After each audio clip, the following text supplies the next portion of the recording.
ઓહો હો, આજ તો મારી વાલી કઈ હરખમાં છે ને ભાઈ. હે હે પણ આ હરખનું કારણ શું છે? મારા માસીન ઘરે જાઉં છું. હે બા એટલો બધો હરખ માસીના ઘેર જવાનો? હવ ને હોય ને ભાઈ. હે? માં ઠેકાણે માસી હોય ખબર? એમ ને આ ભાઈ એના માસી રહી છે પાલીતાણા ને ન્યા છે એને એક પ્રસંગ અને પ્રસંગમાં હાજરી આપવા જવાનું છે. અહીંયા બિસ્તરા પોટલા જો આમ સરસ મજાના ભરાઈ ગયા છે.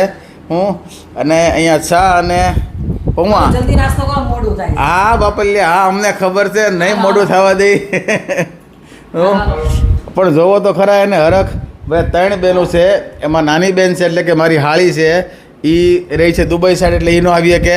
આનાથી મોટી બેન છે એટલે કે મારા પાટલા હાઉ એ રહી છે બા એ મુંબઈ, એટલે એ હોત નહીં આવીએ કે કારણ કે એને જરાક શું કહેવાય ફ્રેક્ચર આવ્યું છે એટલે વિધિ હવે એટલે આને થઈ ગયું છે ફરજિયાત.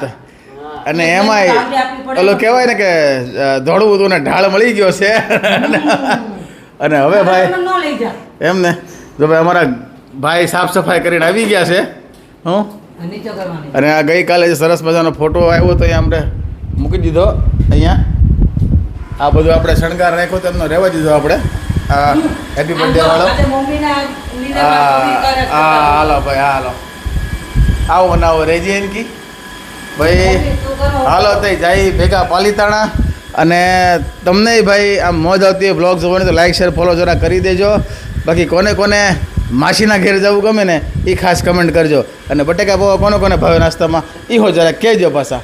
હાલો તો હાવ ડાયરા ને રામે રામ.